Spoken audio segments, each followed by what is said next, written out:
morning. Uh, Today, I welcome all of you on behalf of Madras Tax Bar. We are going to have a reference for Senior Advocate late Shri V.T. Gopalan sir, as well as Mr. Rajaratnam sir. And after that, Hari sir will go on with his talk. So before we start with the proceedings, I would call Mr. A.P. Srinivas sir to tell a few words about the legendary Mr. V.T. Gopalan sir. APS sir. Good morning to all. Today we are remembering our former Additional Solicitor General Sri V.T. Gopalan. He was fondly known as VTG. He is known to all in the tax bar. He is the counsel who argued the case in UTI Bank that was decided by the full bench, the crown debt versus the charge in respect of the bank. After that judgment only, the Customs Act and Service Tax and Central Excise Act have been amended to include the first charge in the indirect taxes regime. So he was the then ASG. He argued the case, assisted by our Justice T. Sivanjanam Assi Janwas. From my initial days of practice in the year 98 itself, I know about Mr. V.T. Gopalan. I had a close association with him. I have engaged him in so many cases. He gives appointment by Sunday afternoon 2 p.m. The discussion will go up to 7 p.m. He will thoroughly read the entire brief, page by page. He will mark by using his red pen. I remember so. Then the entire SEC is having the reading of SEC. I came to know from VTG sir only. Para by para, he will quote from all the judgments. For each phrase or a concept, he will remember by heart. He will remember all the SEC judgments, and he will easily quote everything. And he was the additional central government standing counsel from the year 1992. Then he was appointed as Additional Solicitor General of India for the southern region in the year 1982, and he held the post up to the year 2008. He trained many of the central government standing counsels who all are now adorned the bench. Particularly, we can say our Honorable Chief Justice of Kerala, High Court Justice Manikumar, our Justice Honorable Justice Sivanjanam, Honorable Justice Jayachandran, Honorable Justice Bhavani Subbarayan, and Honorable Justice Ravichandra Babu, who all had the pleasurable moment of working with him. Then almost for a decade he was holding the post of Additional Solicitor General, and he held the distinction of being the Additional Solicitor General in two different governments, both under the Congress and as well as under the BJP-led government. And Mr. P. Wilson had high honors for Mr. V.T. Gopalan, where in all his speeches he quote, "I learned everything from Mr. VTG," and it was a pleasure moment to work with him. Today we are having his family with us, Mrs. Radha Gopalan and his daughter, Mrs. Bhargavi, are with us. Today we are remembering Mr. V.T. Gopalan. So now Mr. Ramana Kumar will read out the reference of Mr. Rajaratnam. Then in mark of respect to the departed soul, we will observe 2 minutes silence. Mr. Ramana Kumar.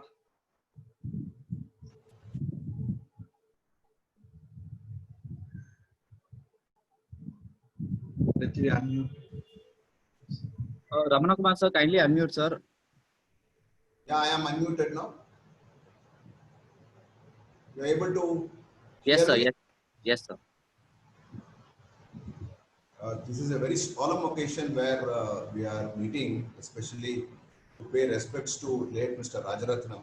First, I will read the biodata of Sri Rajaratnam, and then I will speak a few instances where I had interactions with him. Sri Rajaratnam is a MA, LLM, and FCMA, born on 15th June 1928. Formerly an Indian Revenue Service, retired as an accountant member of the Income Tax Appellate Tribunal in the year 1988. During his service, he was deputed to Sri Lanka as tax expert and to the government of Tamil Nadu as a member of sales tax and agricultural income tax appellate tribunals. He is a regular columnist and his landmark cases in the income tax reports are important thing for all of the practitioners and students of income tax to read. Besides that, in the ITR tribunal tax reports, besides tax tidbits for management accountants, he has authored several books which are tax management, tax valuation, landmark cases, and tax audit report. He has co-authored Corporate Taxation published by the Company Law Institute of India, besides MAT, Laws on Procedure on Charitable Trust and Institution, and Double Taxation Avoidance Agreement published by Snow White, Bombay. Rajaratnam sir was an epitome of enthusiasm and perseverance. Anytime we go to meet him, always he used to sit in his room reading some tax magazine or writing some article. There was never a situation where I met him where he was, reading either a newspaper or something else. Of course, he reads a lot of newspapers. His rooms used to have almost all the newspapers, but it was a regular feature that, income tax was his mainstay, and income tax was there in every part, every drop of his blood was income tax. My association with Sri Rajaratnam was a long way off, where he was a director in the Society of Auditors for Education, where in every Society of Auditors meeting, he used to, in a small bit of paper, he used to write the important case laws of the month, and he used to share it with all of us. That was a tremendous learning to young chartered accountants who used to attend the Society of Auditors meeting on a regular basis, because not everybody could afford to buy an ITR or, in those days, in early 90s, to buy the hard copies of the book. So Mr. Rajaratnam's sharing of knowledge was extremely important and critical to many practitioners who had practiced at that point in time. Later on, when I joined the Big Four, I had opportunities to take a number of opinions from Sri Rajaratnam. Rajaratnam was always very cordial. I have never seen him raise his voice. Even if we ask a clarification for 100 times, he used to answer actually in a very, very calm manner. And when it left KPMG in the year 2012, I went to meet him to inform him that, sir, I have left KPMG and I've been practicing as an advocate from now on, and I have applied to the Bar Council for my registration. Immediately he said, Ramana, I am also an advocate. Any help you want, I will do for you. Please let me know. But of course, now I'm redundant and I'm old. I said, no, sir. You are always fresh in your income tax articles. You are always new in all the books you write, sir. I have almost all the books that you have. Immediately he said, can you assist me in writing a book on transfer pricing? Now that you are in the Big Four, you must have a lot of experience in transfer pricing. Why don't you assist me in writing a book on transfer pricing? I was that time jobless. I was neither a chartered accountant nor an advocate at that point in time. So I said, okay, sir, I will really help you. And I started sending him all the information and writing some articles on various things. One day he called me, he said, please come to my office. So when I went to his office, he said, you have contributed a lot of material for my book, Ramana. I will make you a small payment, he said. I said, okay, sir, I'm obliged. Then I started giving him more information. The second time when I met him, he said, you have contributed at least to 30% of this book, Ramana, so I will make you a co-author. I was elated, I was thrilled, I was in the ninth cloud, being a co-author with a legend like Sri Rajaratnam was itself a great honor. Then after some time, when the book came to the final shape, Sri Rajaratnam called me and said, Ramana, I am not only giving you money, I am also making you co-author, so you'll get both. I said, okay, sir. It was his magnanimity, large heart, and his professional approach that he not only made me the co-author of this lovely book, but he also made me a, he also made the Company Law Institute make some, pay me some money for it. I am truly indebted to him, and I used to meet him for every Diwali and to Guru Purnima. I used to meet him personally and actually hand over a box of sweet and seek his blessings. Never once he said anything about his religious affinity or that he's an atheist. I came to know that he was atheist after a very long time. That was another interesting incident. So Sri Rajaratnam always used to respect the other person as he is. And in all the seminars, meeting, workshops that we have been conducting over the years, Mr. Rajaratnam used to be the first person to come and sit.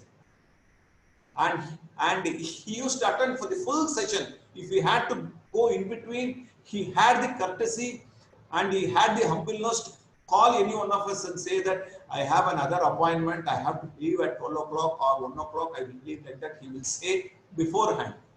Such was a man. From Rajaratnam, we have learned such a lot of things apart from income tax.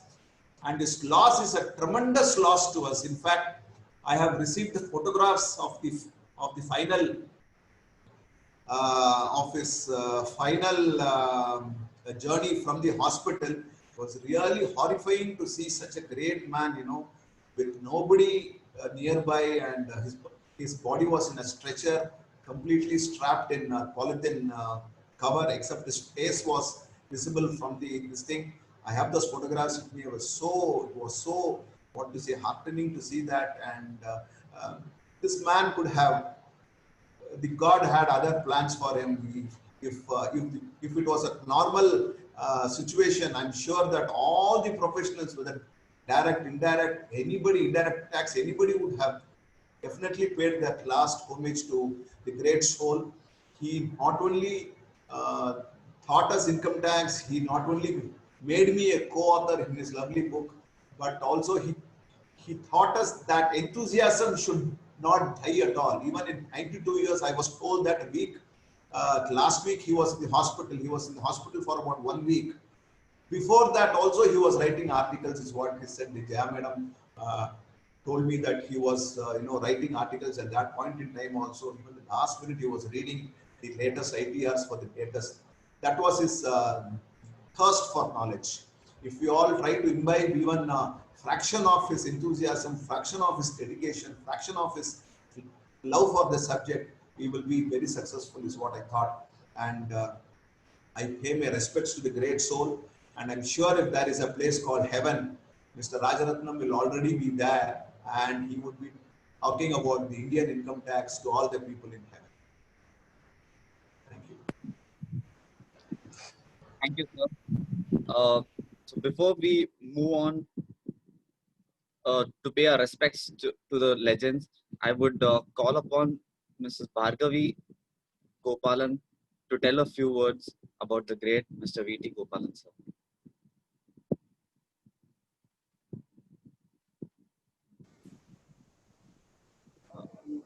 Good morning, ma'am. Very good morning. This is very spontaneous and prepared vote of thanks from my side. A very big thank you on behalf of my mother, Srimati V.T. Gopalan, Srimati Radha Gopalan, and myself. We are very much grateful to the Madras Tax Bar and all of you present in this Zoom session for coming up with such a wonderful idea of honoring my father, the late Sri V.T. Gopalan. It has indeed been. I mean, we as a family are very lucky to have him as the head of our family. But besides that, it's always been an honor to be with him on a very professional basis as well.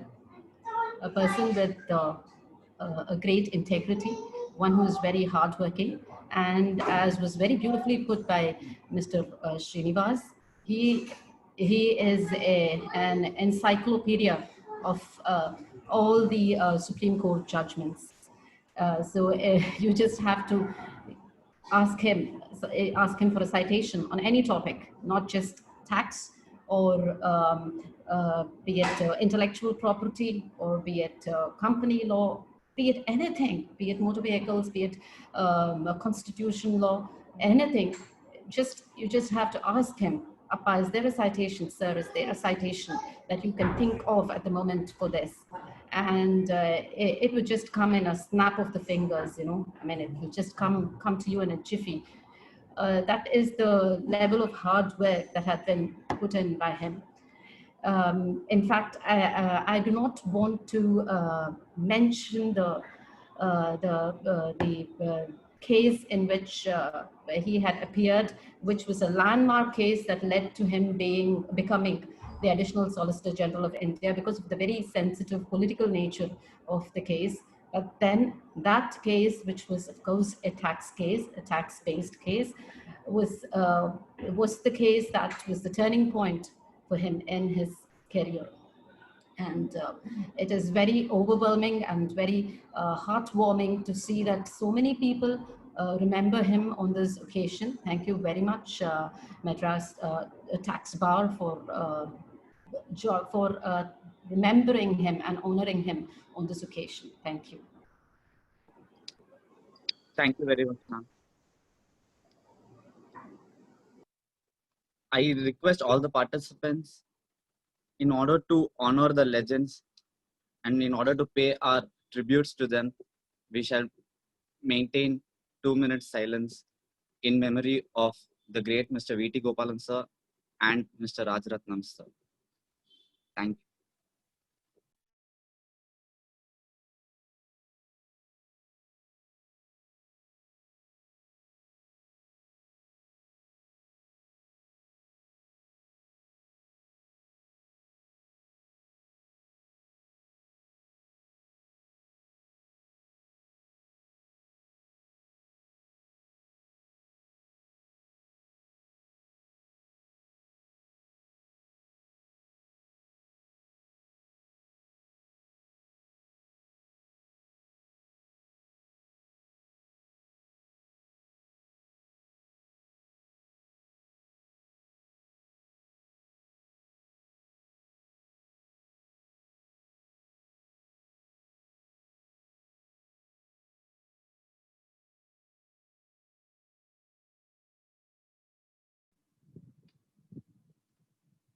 Om Shanti. Thank you all.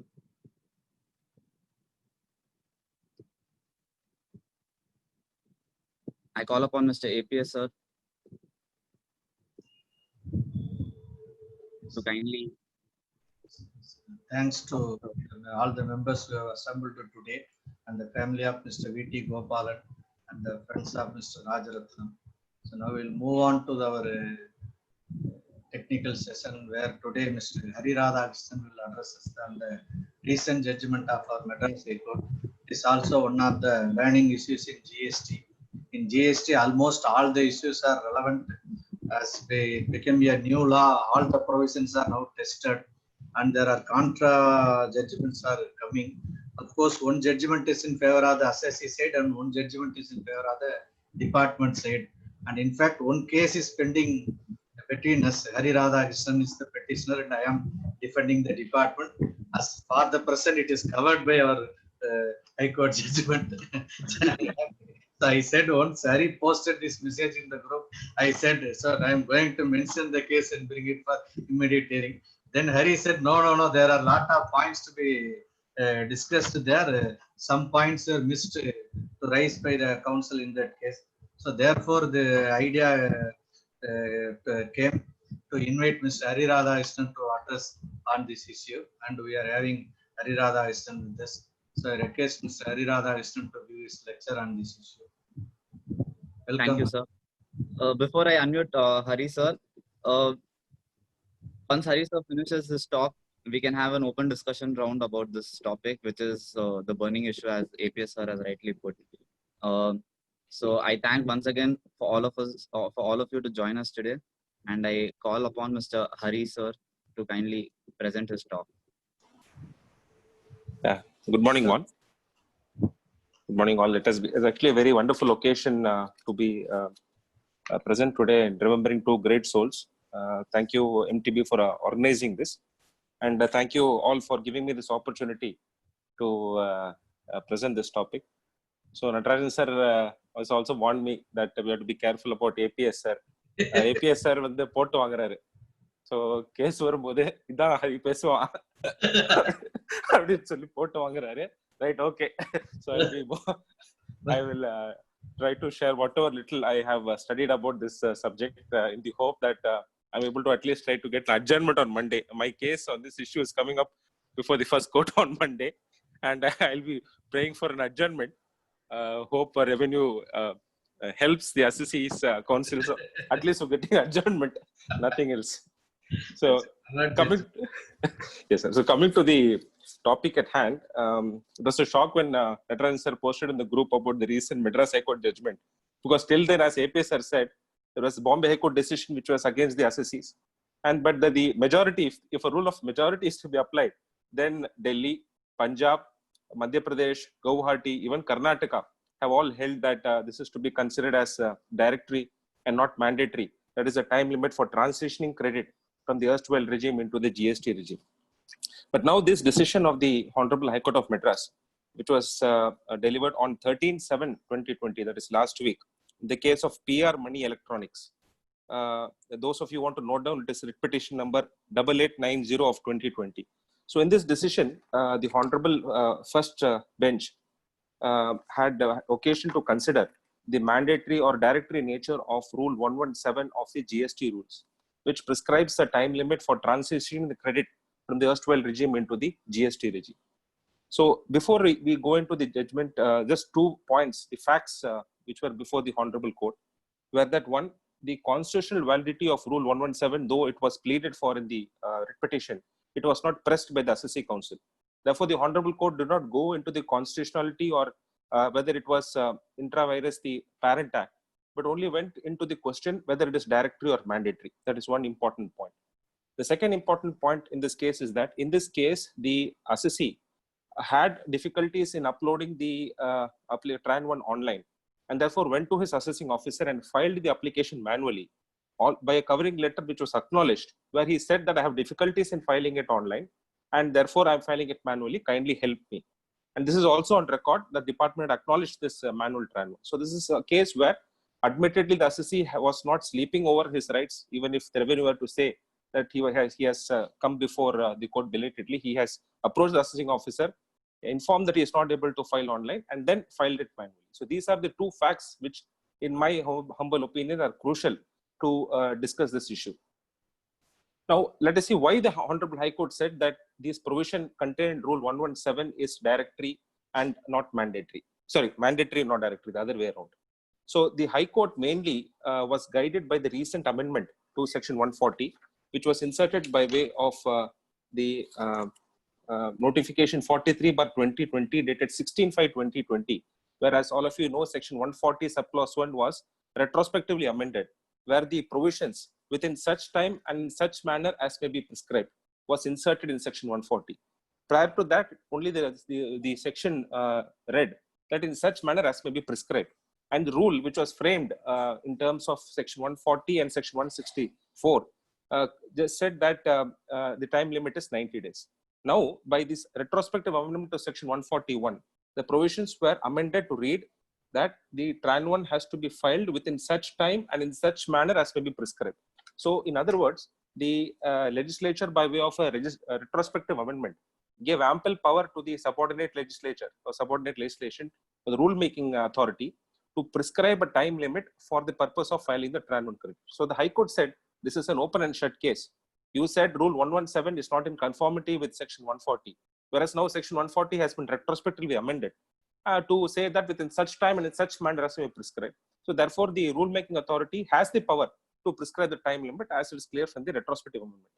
In fact, the High Court did not even go into the provisions of Section 164, because they said we need not go into whether the provisions of Rule 117 are in conformity within Section 164, which is the rulemaking power, because of the retrospective amendment. Therefore, the High Court said Section 140 gives the power, and the subordinate legislation has prescribed the time limit. That is the first major point on which the writ petition was dismissed, on the ground that Rule 117 time limit is mandatory.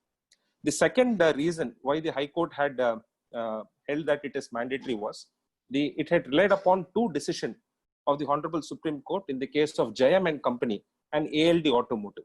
Now, these two decisions arise in the context of the provisions of the Tamil Nadu Value Added Tax Act, where the provisions of Section 19 were subject matter of challenge, which prescribed several conditions for availment of credit. So the Honorable Supreme Court, the Honorable High Court relied upon these decisions to hold that input tax credit is a concession or a benefit given by the legislature and not a right of the assessee. And therefore, the conditions prescribed for availing that credit has to be construed as mandatory and not directory, since it is a concession given. And therefore, the Honorable High Court concluded that since it is a concession, we cannot say that any right vested in any assessee has been taken away, or any property of the assessee in terms of Article 300A of the Constitution of India has been taken away. So in that context, the Honorable High Court said that Jayam Company and ALD Automotive of the Honorable Supreme Court, which said that availment of credit or credit itself is a concession given, and therefore the right cannot be claimed as a matter of right, and conditions there have to be strictly complied for the assessee to avail the credit. This was the second ground why the Madras High Court said that this is mandatory and not directory. The third reason is the Assessee Council had cited the decision of the Honorable High Court of Delhi in the case of Brand Equity and SKH Sheet Metal. Both decisions were cited by the counsel for the petitioner. The High Court differentiated Brand Equity on the two grounds. One, that it is pre-amendment to Section 140, and also on the ground that the Honorable Supreme Court had stayed the operation of the judgment. The judgment of SKH Sheet Metal components of the Delhi High Court, though it was post-amendment to Section 140, the High Court said that it does not lay the correct principle of law, since Section 140 is clear, and therefore no violence can be made with the plain and clear language of Section 140, and therefore differentiated or did not agree to follow the decision of the Honorable High Court of Delhi in the case of SKH Sheet Metals. So this was the third reason why the High Court said that the Rule 117 prescribing time limit is mandatory and not direct. And lastly, the Honorable High Court had noted the decision of the Bombay High Court, which is in favor of the revenue, that is in decision of Nelco, and the Gujarat High Court in the decision of Willwood, to conclude that this is in favor of the revenue, which held that the provisions are mandatory and had to be strictly complied with. But interestingly, the Honorable High Court did not discuss these decisions. Only these decisions were observed in one paragraph, but no discussion of why these decisions are right. No such occasion was said by the Honorable Court, because they went by the plain language of Section 140. Now, these are the reasons why High Court held that the rule is to be construed as mandatory. Now, with my respectful submission and great respect to the court, because always when we try to differentiate, it should not be in contempt. So with great respect, I would like to say that how this judgment could be differentiated with my whatever little research I have done. Its first matter is the Honorable High Court said that input tax credit is a concession given to the assessee and not a right, not a vested right. And therefore, for transitioning the credit from the old regime to the new regime, the conditions have to be strictly complied with. This was the main reasoning where the High Court said that it is mandatory and not directory. Now, interestingly, the Honorable High Court, probably the learned counsel of the petitioner did not place it before the Honorable High Court, did not have occasion to consider two important decisions of the Honorable Supreme Court in the case of Eicher Motors and Dal Ichi Karkaria. These two decisions are landmark decisions under the Central Excise Law, where the Honorable High Court was called upon to determine the validity of a rule, an amendment made to the rules, where Senate credit was sought to be lapsed. The Honorable High Court in the case of Eicher Motors Limited versus Union of India, reported in 1999, 106 ELT 3 Supreme Court.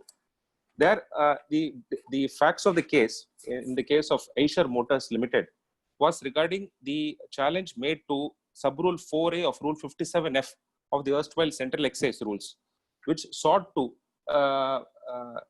lapse the credit which was availed by the assessee. So that rule was sought to be challenged, and in that decision, after discussing the concept of ITC and why the provision is not reasonable, the Supreme Court concluded. I will just read one sentence. Now, by application of Rule 57F 4A, credit attributable to inputs already used in the manufacture of the final products and the final products which have already been cleared from the factory alone is sought to be lapsed. That is, the amount that is sought to be lapsed relates to the inputs already used in the manufacture of the final products.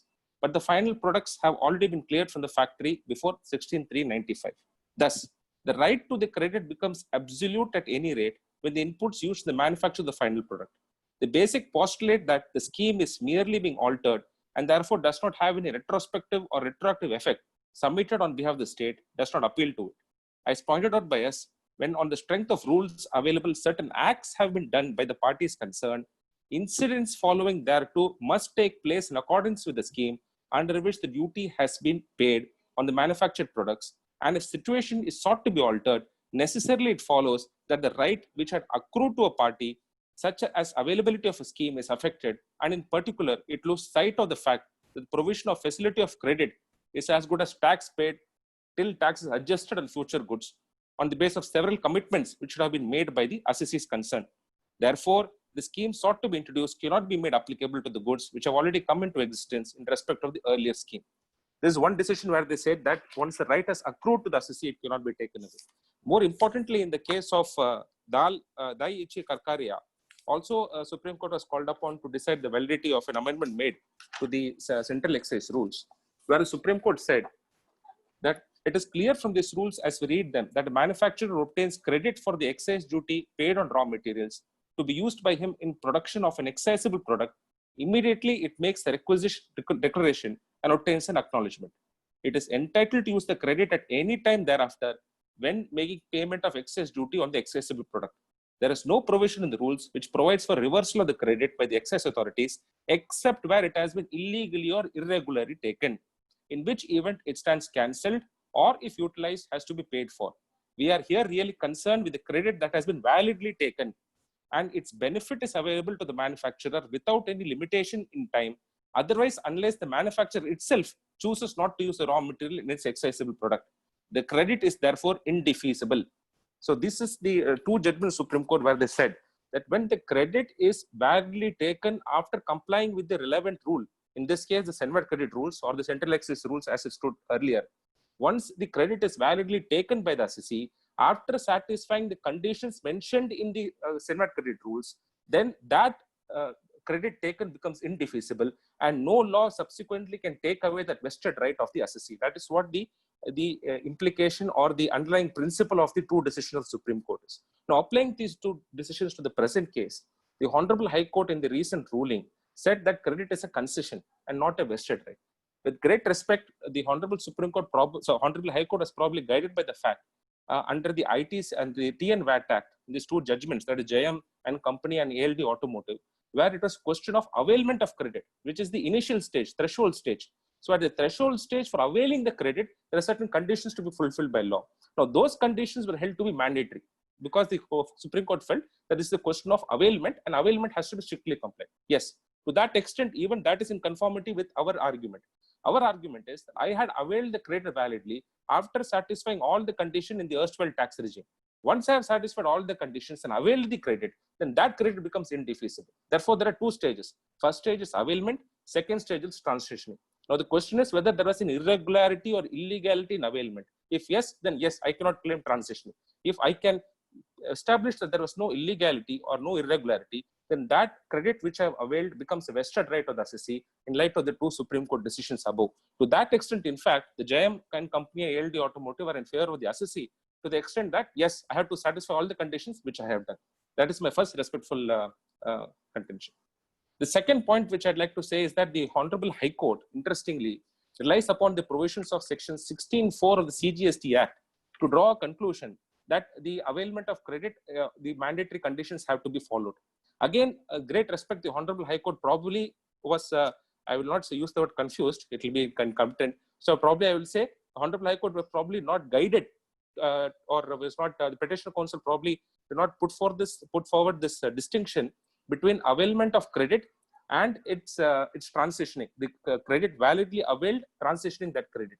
So because the High Court says, relying upon Section 16(4), that the 16(4) is in consonance or in conformity with the decisions of JM and Company and ALD Automotive, and that substantiates the argument of the revenue. With great respect, I would submit that Section 16(4) talks about the conditions for availing credit, that I should have filed the returns within the prescribed period. That again is a threshold stage, whether for availment of credit, whether I have satisfied all the conditions, which I have done in this present case. The third point is probably, which is very crucial and has not been addressed by the Honorable, by either parties before the Honorable High Court, is the point of double taxation.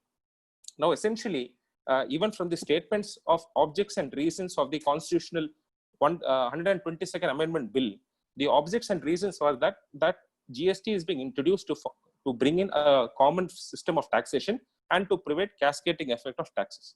The Supreme Court in several decisions has held that the input tax credit is nothing but the adjustment of the tax already paid. So the credit that I am availing is in fact a tax which I've already paid and that I'm adjusting on a subsequent date. So now the question is, if Rule 117 is considered to be directory, then will it not amount to this? It's a mind which probably seniors can also throw in their inputs. Is that suppose Rule 117 is considered to be mandatory, then will not the legislature be guilty of double taxation by seeking to tax those inputs again, in respect of which I have already paid the duty? And if Supreme Court says that credit is nothing but a tax already paid, which I'm adjusting subsequently, then taxing an input which I've already paid tax clearly amounts to double taxation, for which there is no substantive provision either under the CGST Act or in the Constitution of India. Therefore, this concept of double taxation has not been addressed by the Honorable Court.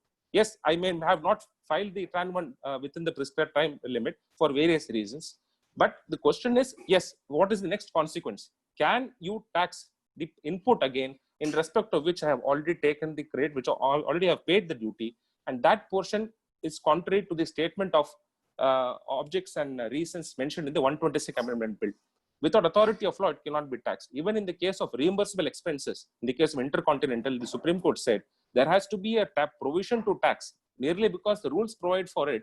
That cannot be the reason why you have to include the reimbursable expenses. In the provisions of the Finance Act, should be very clear, and substantive provision must be there to tax those expenses. So similarly here, there is no substantive provision at all to tax once again those inputs. So what's a big question mark? What will happen in case I have not filed the Tran 1 return?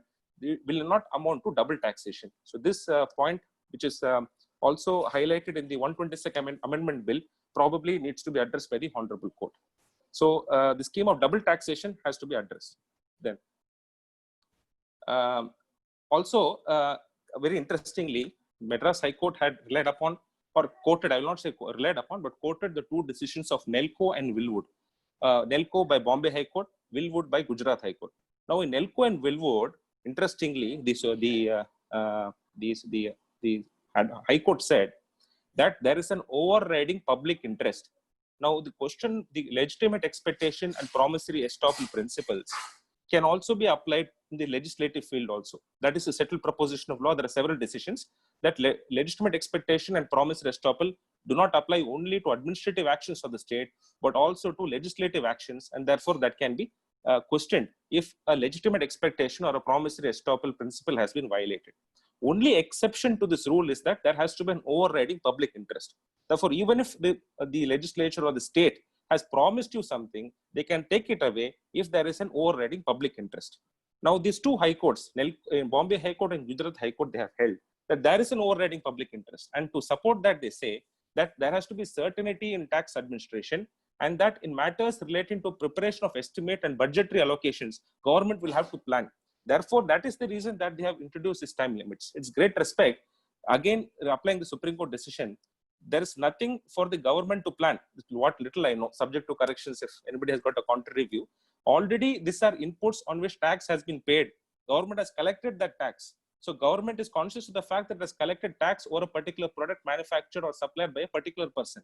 That tax which I already paid, I'm taking credit. So there is no question of any planning for budgetary allocation or estimate as such, and that which is justified to be the public interest may not be, is my humble submission, because this is a tax already collected by the revenue. So the government has already taken into account while doing all the planning for budgetary or allocations or whatever the Honorable High Court felt appropriate. The same reasoning has been adopted even by the Honorable High Court of Madras, saying that there has to be certainty and there is an overriding public interest. In great respect, even the present Corona times, when benefit is being given to small and medium sector enterprises, so many loans are being given interest-free, collateral-free, not interest-free, collateral-free with a ceiling limit for interest and a long repayment term.